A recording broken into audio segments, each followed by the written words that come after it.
Me bombing around because my character's not the type who has plans. Hello? Hello. Dropped the call there for a bit. Yeah, we saw That's a that. wisdom of -1. Looks like it happened Dumb as shit. on my end here. Alright, but how much of my little Harbinger talk did you guys catch? We got up to the point where you said unknowable force. Like it brings them there, but it doesn't tell them to do anything. Yeah, but harbingers have irresponsible parents. And so, yeah, they can do anything they want to while they're there. And that includes leaving the planet if space travel is an option. All right. Hey, woo, spring break.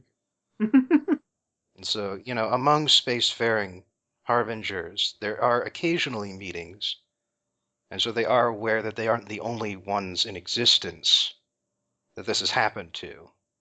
Right. But for the most part, it's like one planet, one harbinger. Right.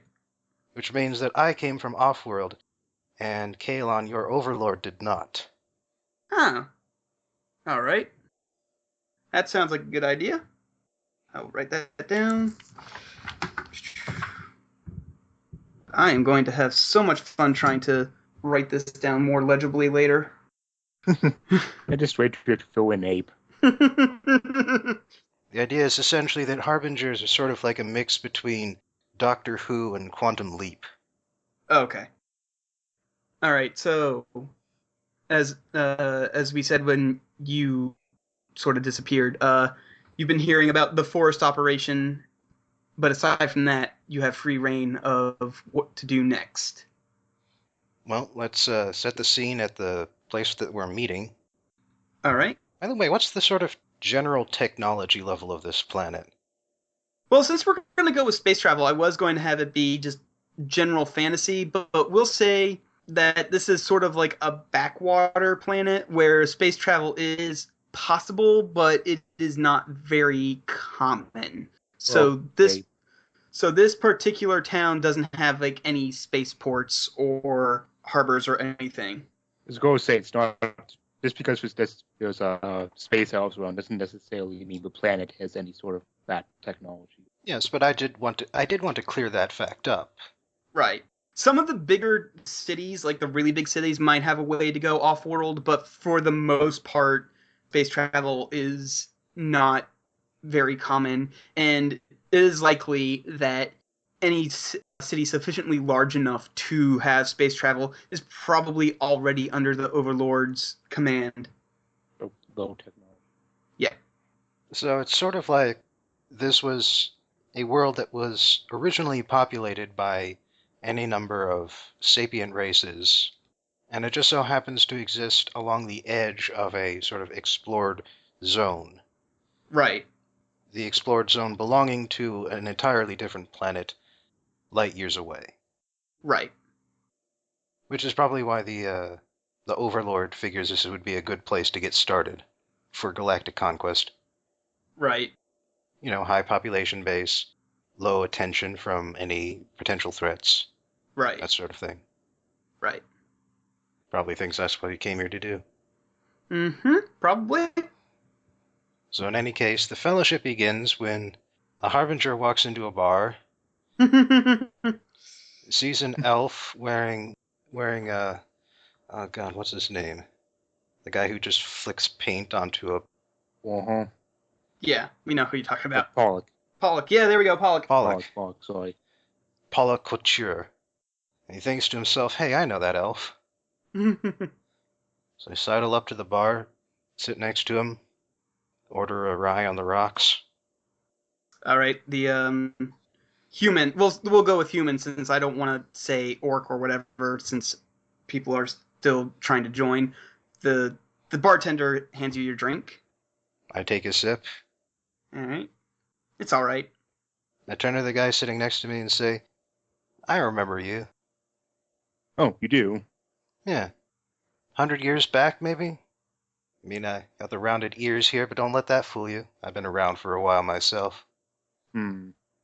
No, 100 years. When was? I think I was drunk that century, For the entire previous century. more or less. Well, that does sound in character for you. We're looking have a good start on this century too. He says, taking a drink from his Christmas Cosmo. Sure. Appletini. Appletini, whatever. Appletini Cosmo. Come on, Gorbulok's 4, the redheads, Oh, yeah. blue bodies. It's just affirmative noises. Wanting to give the impression of Curves that go in and then out and then in and then out and then in and then out and then it repeats like that for a while. oh yeah, I remember. Emma. Great in bed, Great for parties. don't you know? Better times. Here, let's toast to better times. Better time. And you notice when you say to better times, there are a couple of people who just very subtly raise their own glass and take a drink. They don't look at you when they're doing this, so they have plausible deniability in case anybody asks, but they do it at the same time as you. I smirk, but I don't say anything about that. Instead, what I say is, well, what is the Overlord's name anyway? I actually did write that down this time. Fuck you, notepad. He's calling himself Dragon Lord Krenthral. I'm gonna call you Crunchy. So, what brings you here to this backwoods? Same reason as me, I imagine. Oh, you know, space troubles. Yeah. Old Crunchy and me, we go way back too. Crunchy. Feel I know that name from somewhere. Well, you might know him better as the thing that Kalon said. Krenthral. Dragon Lord Krenthral. No. I mean the guy up there. Just sort of gesture. Oh, yeah, that guy's a real bummer, man. Yeah. Actually, my vibe. Well, that's, I figured I had to do something about that. That's why I came here. Well, What do you say? oh yeah, he's malfunctioned up on a ship. Well, I've got nothing better to do. So the epic story of the Fellowship begins. Hey, I've Wait, heard what's the plenty of Fellowship? fellowships. You hear the narrator say the elves. Who are you talking to? Tanis hears that. Tanis hears the narrator talking. He's like, "What's going on? What the fuck?" Hey, no, shut up, idiot. It's soliloquy. You have to pretend you don't hear that. Yeah, okay, but seriously. Crunchy is, not sure if you're aware of this, but, Crunchy is, one of us guys, if you know what I mean. No, I don't. You remember that game we played where, you kept stabbing me in the chest, and how that didn't work? Oh, yeah. Find the vital organ. Yeah. I don't play that too often because it's kind of painful, but it's fun if you're drunk enough. But yeah, he's one of us. That makes our little mission here a bit more difficult than it could be. Like, so far as I know, there's no way to actually kill one of us, not permanently. But we do have a way of locking them away for a while. Walk off. Well, if you're going to use that kind of analogy, think drunk tank.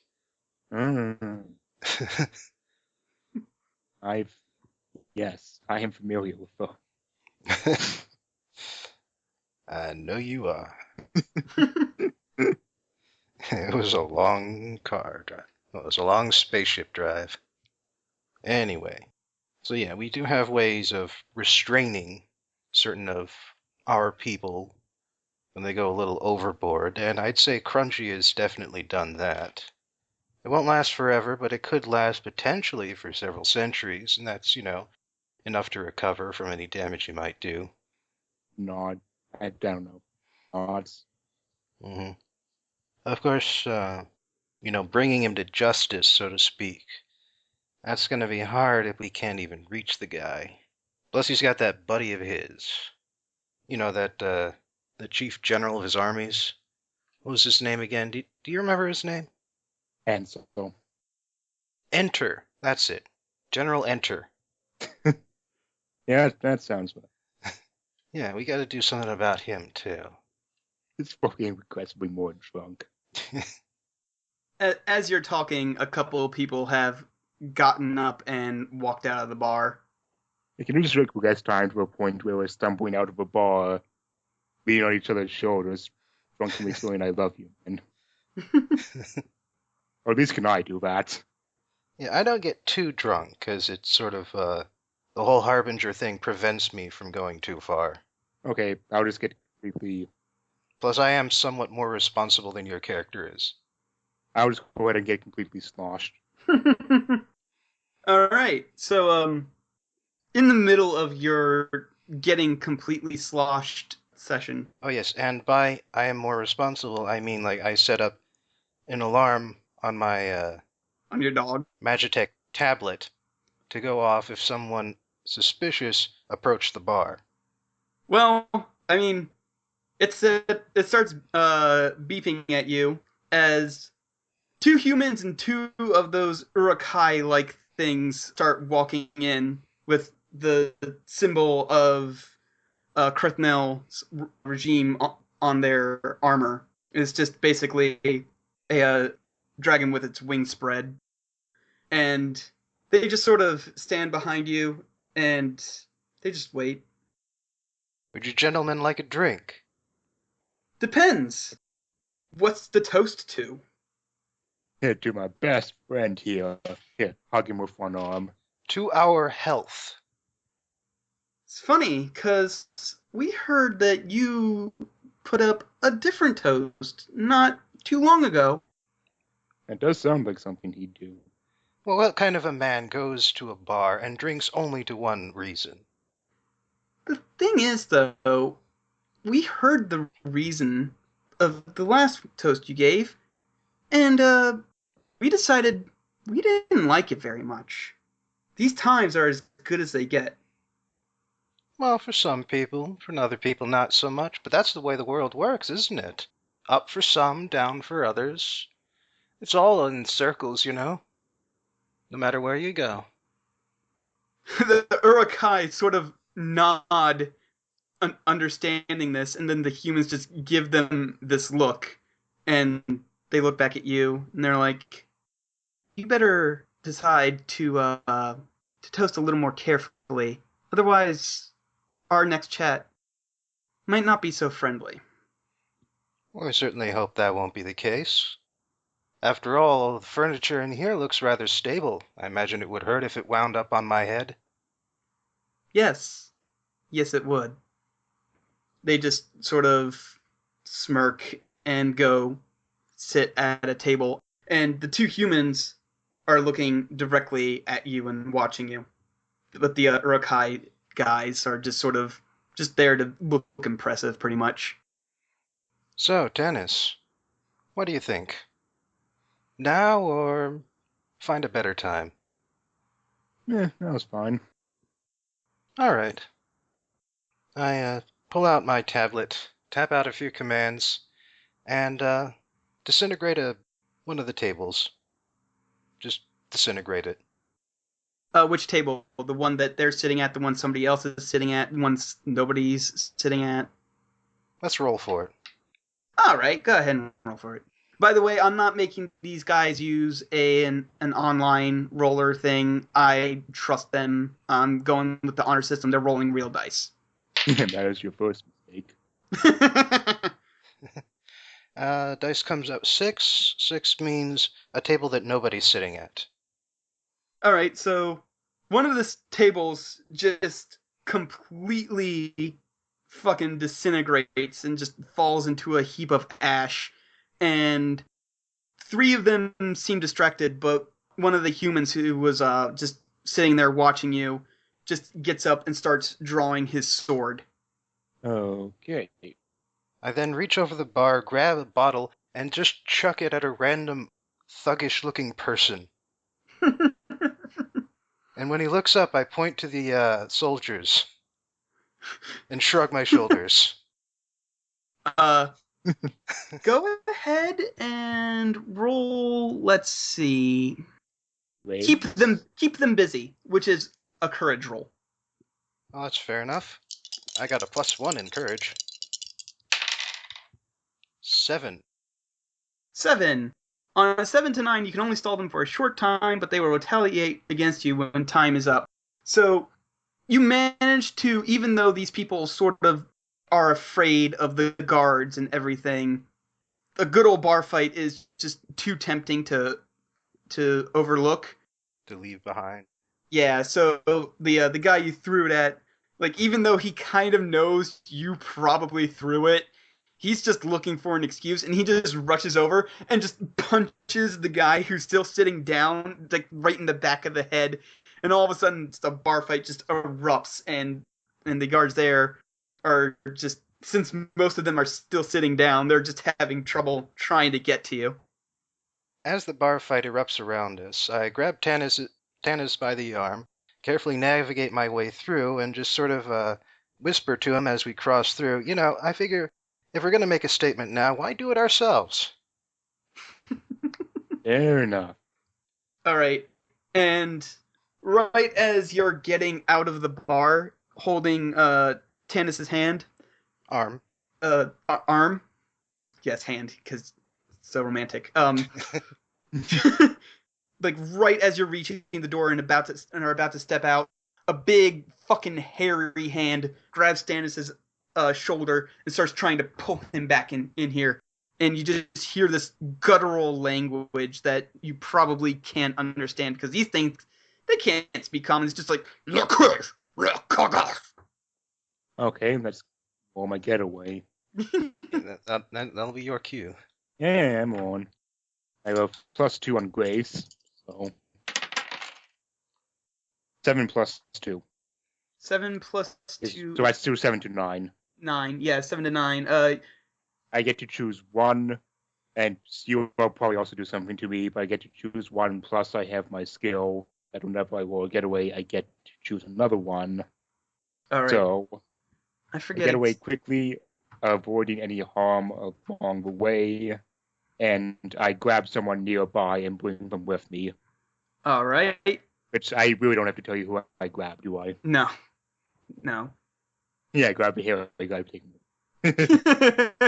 No. Grab the Uruk-hai. Get him to safety. You grab the alcohol. Save him. What was that move again? Like, what? Oh, Star Elf. Okay, from Beyond Skies. Oh, Wait, what that's move? not it. What move are you doing again? Or are you just... Poetry in motion in the Elven custom Oh, in the Elven custom? Okay, hold on. section of the docu-book. I see it. Yeah, playing as the elf. Elven gear. Elven custom. Okay, so getaway is this other thing. Poetry in motion. Okay, and then what was the first one you were doing? Like what move are you doing to get away? It's one of the general moves. Right above, keep them busy. Oh, okay, it's right above keep them busy. Oh, get away. So you get there quickly, and you get there. You grab someone nearby, Avoiding. or Yeah. So you're doing quickly and grabbing someone. Quickly avoiding any harm. Okay. All right. So Yes. basically, the guy grabs your shoulder, and you just sort of use some of those moves that the male models do, that where you just sort of sashay out of the way and give him a light push. And Yeah, I spin to right. Yeah, and like as you spin, he just sort of stumbles back and he gets pulled back into the fight, and people just the bar fight just keeps going on. And as you're slipping away, you see more guards running in to just basically restore order. Well, that was fun. That would be the perfect moment to torch it. Perfect moment to what? Torch it. The bar? Yeah. Don't have anything to do that with, though, so next time. Yeah, but there's still more normal people than guards in there. Well, these things have a way of working themselves out. They work themselves out a lot better when things aren't on fire, though. Says you. Depends. Sometimes it does, sometimes it doesn't. Well, I'm just saying, at this point, we're really short on clues or really anywhere we could start off with. What do you think? Where should we begin fighting back? Well, you know, I was talking about forest operation. Clearly, we should go to the forest. I suppose. It probably don't follow my character's advice. He is not intelligent. Well, still out of the mouths of babes. And the drunk. Hmm. Still, an army this old runs on wood. And if anyone there is high-ranking enough, they might have, I don't know, documents or clearances that'll get us a little bit further than we are right now. Okay, forest. All Forest. right. We're going to full forest. All right. Suddenly having trouble putting two words together. Right. So what exactly are you trying to do? You trying to find somebody high-ranking? Well, first off, we're going to a forest. And Oh, I you're think going into the forest. Okay. Then I would climb a tree and start walking along the branches up high. I don't know what above is doing, but that's what I'm doing. I'm just using the road, because that's what it's there for. But it's stealth. Probably on a horse, because I've had enough time on this planet to get some funds together. Oh, wait, are we going to the forest or in the front? That's up to you. Bob is going along on the, or Arthur, excuse me, is going along on the road on a horse. What are you doing? Does the road cut through the forest? What the hell is happening? Wait a second, hold on. I need to stop streaming and start back up because apparently my mic's cut out. That's weird. I can hear you fine. Well, it does that sometimes. Okay, I'm not sure how much you guys have missed, but I haven't talked much here. So Arthur is going along the main road and Tanis is going in the trees. Yes. Stealthing along, seeing if I can, what doing the advanced guard thing or something. Sure, advanced guard. Looking for people ahead. All right. Go ahead and roll. Is that one of the basic moves, or is that? Look closely. It's a sense roll. Yeah, that is. Go ahead and roll sense. Let me check on my sense. If I have any pluses to that, I do not. Okay. Well, do you have any minuses to it? That's the important thing. No, I do not. My Okay. minus is on wisdom. Okay, so just go ahead and roll straight 2d6. 2. Wow, really? I do not see shit. Nope, you don't get to ask anything. You are still busy with the hangover. In the treetops. Good place for it.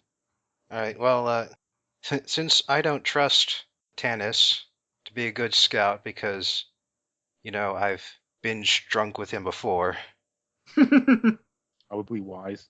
I send my dog Rex out to scout as well. All right, go ahead and look closely. I figure I should roll bond for this Yes, go ahead and roll bond for that. because, yeah, Rex is the one. Your Rex is the one doing it, not you.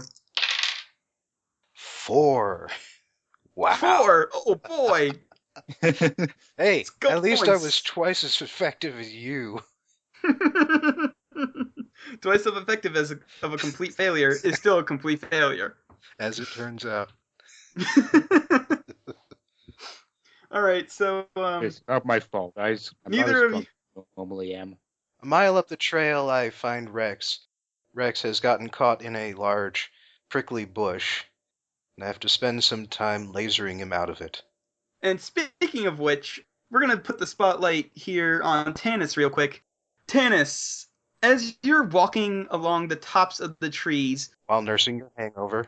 yep, while nursing your hangover, you see a small shadow just moving along just out of the edge of your vision. Like even when you turn your head to look at it, it seems to be moving unnaturally quick to like just outside of your vision, like in your peripheral, so you can't get a real good look at it.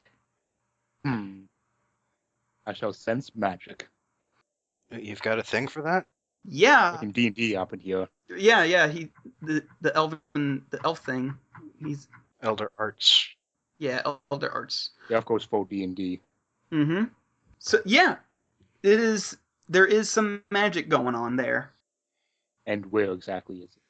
As far as you can tell, if you were walking, we'll say you were walking northwest, it was originally to your right, and when you looked over there, it just sort of kept moving further and further to the right. But it's nearby, but you can't quite get. It seems to be constantly moving. Okay, so it is magical. Yeah. Okay, I will tell Arthur that we have a magical tail. Or I whispered in his ear. Actually, you text me to my tablet. Whatever, fine. You can only send a 5-word reply. Twitter limits. Well, you're from space too, so you've got magic texting phone. Yeah, but that's also so you can only reply 5 words. So it's a really crappy texting service. No, I can send you a John Gold speech. You can only send 5 words back. Basically, he's got the old version of texting where you have to tap through the numbers several times, and he just gets so fed up with it that he only sends 5-word replies. No, actually, because of my wizardry special ability, I can deliver a message, no limitations, through mysterious means. Oh, well then. Oh, so we both have that skill. Yeah. Well then, Good. Well then, fuck that. You guys have speech to text. Yeah, like I said, we've both got tablets that can text each other. Here, pull out my tiny phone. We only get a mystical 3 bars here, though, so don't send anything too too bandwidth heavy. Oh god, I love this game. All right. So, about another mile past that weird instance, which is about roughly another mile after you So, right before you met back up with the dog whose name I keep forgetting. What's his name? I'm going to write that down. Rex. This is right. Rex. It's really not that hard to remember. No, it really isn't. I don't know why I didn't remember it. But Oh yeah, I suppose my unicorn should be following along with Bobbin. So basically, right before you meet back up with Rex, Tannis tells you about the magical tail, and then about another mile after you meet back up with Rex, you see what looks like to be a roadblock. There's just a small haphazard wall, and one human and 5 or 6 of those Urukai dudes are just standing at attention watching the main road, and the human raises his hand and says that civilians are not permitted to go further beyond this point, turn around and head back to the town. I draw myself up and I boom out, "Do I look like a civilian to you?" No, but you don't look like a follower of the Dragon Lord. Go back. Keep in mind, by the way, that my clothing makes me out to be very obviously someone who is not from around here. Okay. Well, in that case, even though your booming voice, go ahead and roll a speak softly on that. Wait, no. Talk sense, maybe? No, it'd actually be talk probably. sense. So go ahead and roll either sense or wisdom. Well, wisdom is my good stat. Oh, okay. Outside of Doom. So either way, really. Ooh. Yeah.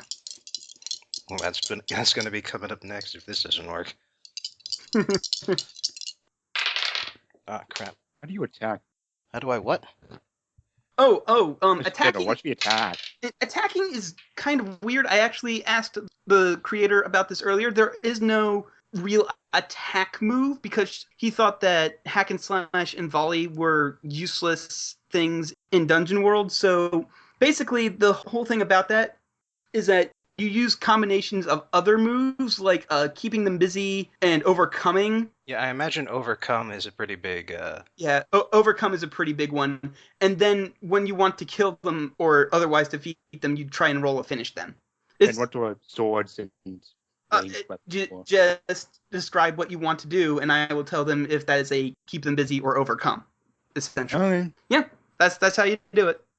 It's odd, but I can sort of see where they were going with for that, because, I mean, outside of combat, you don't really ever use hack and slash or volley, and they were trying to make all of the moves useful in and out of combat. Plus, it does de-emphasize combat, like direct combat, Yes, it does. and encourages you to get more creative describing exactly what it is you're doing, rather than just say, I attack, rolling dice. Yeah. Like, that's the idea of getting rid of the attack rolling dice moves. Yeah. Instead, you have to say, well, what the hell are you doing exactly when you say attack? It just seems odd when you have like bows and arrows with specific ammo count. There's no obvious way to do it, but I get it. Yeah. Yeah. Well, if you finish them or keep them busy, that uses up ammo. Yeah. But in any case, I'm talking sense right now, Right. sort of. And I have rolled a 7. Okay. So, strong argument they cannot ignore, either is difficult to deny. All right. So the human just sort of looks at you and he's like, no, but you don't bear the overlord. He starts saying the overlord, and then he catches himself and says, you don't bear the dragon lord's symbol. Well, according to talk sense, on a 7 to 9, I have to make a promise, which you dictate. Mm-hmm. I must also pay a price, and then after that, they will do what I say. Right. So, what do you say to them? Well, I am obviously trying to get past the checkpoint here. Right. Right. That's the thing they need to do for me. And I am bluffing them by basically saying that I am so high-ranking up the system here that the dress code is a lot less restrictive at my level of employment. That is like half of my excuse for why I'm not wearing anything obviously belonging to Overlord Crunchies. And I don't say that, by the way. Yeah. That is half the reason why I'm not wearing Overlord Crunchy's insignia. The other half of the reason is that, there are certain professions in a large nation where it is less than useful to bear an obvious sign of who you work for. Thing is, though, from here on out, it's just all of us. We've evacuated everybody else out, except for maybe a couple poachers, but they knew what they were getting into when we said that they had to clear out by sundown yesterday. It's at this point you can see a couple of heads on spikes above the wall. They look fresh. Flies haven't really gotten to them yet. Give them another day or two and they'll start looking a little... Bleh. Yeah. And he says, so since orders are, as you obviously know now, attack on sight, you're going to have to do something to tell people that you are part of Dragon Lord Krethnel's operation. And he talks in a strange guttural language to the Urukai. You'll eventually find out their actual names. It's just we're just going to call them Urukai for now. He talks to the Urukai, and it lumbers in past the wall, and then it comes out holding a pin of the same dragon with the outspread wings. And he says, if you wear this, people will know that you are officially with us, and, they won't get in your way. Well, in those conditions where it would be better for people to know whom I work for, I accept. All right, and I surreptitiously scan the pin for any hidden enchantments or technology before I actually pocket it. No, it's just a base metal pin. And as you start, I wouldn't put anything past Crunchy. Yeah, as you start to pocket it, they're like, no, that's not a good idea. Just pin it right on your chest area. I have a lapel. Oh, okay, that works. So you pin it onto your lapel, and it's just there. It's not magical. It can't do anything, really. And he talks to the Urukai again, and they move, and they push the gate open for you to walk in.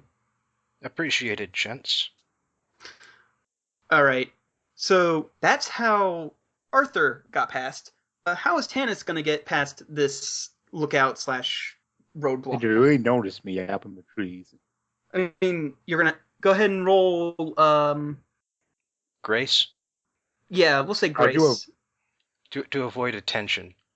Yeah, to avoid attention. Okay, sure. Yeah. God damn it. Oh, dear. Oh, no. What happened? What'd you roll? And we don't get experience for failures under this system either. No, because leveling up is just basically a Who leveled up? Discuss it among the group thing. Rolled a 2. You rolled a 2? Oh, Oh man. my god. You need to get new dice.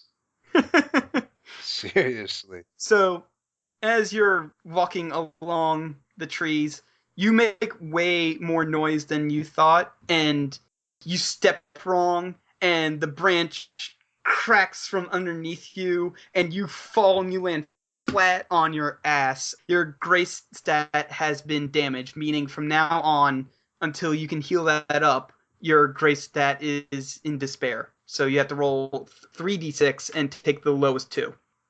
Hey. All right, and you land right in front of the roadblock, and they blink in surprise, and then the Urukai just sort of drag out these huge looking like cleavers the size of a normal man's forearm. They're just huge swords, and the human goes, "What are you doing?" Well, fuck. Am I within range to have seen this? Yeah, Well, we'll say I it think happened that's- right as you're walking through the door. So yes, you do see this, Arthur. I try to hide my exasperated sigh as best as I can. Roll grace. No, I'm just kidding. No, I'm getting out of here. I disappear. I figure I'll give Heave the chance to try something before I try to save him.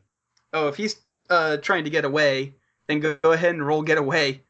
And remember, it's grace based, so roll 3d6 and take the lowest 2.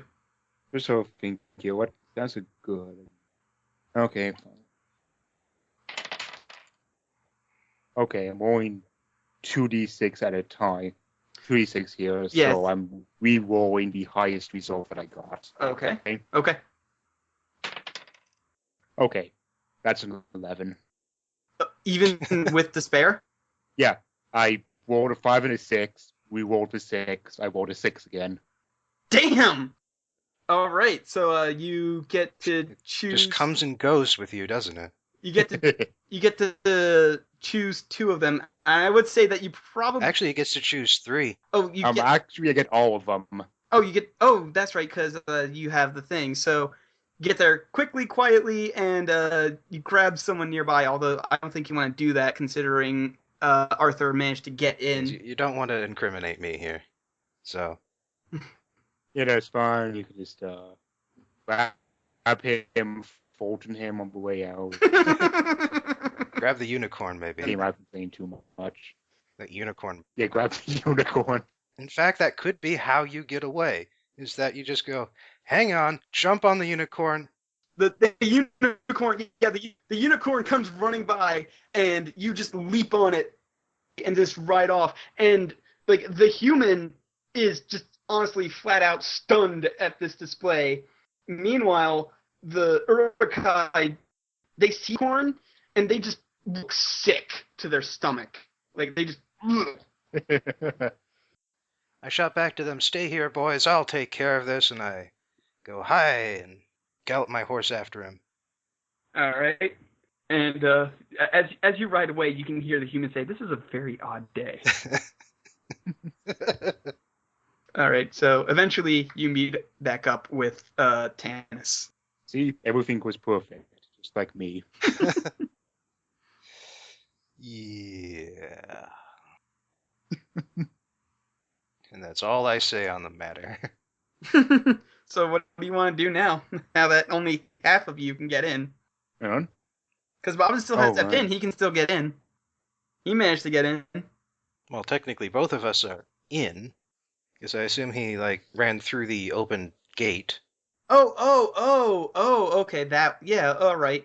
Yeah, I thought he, in my mind, he went the other way, but okay, yes, into the gate. All right, you're both in.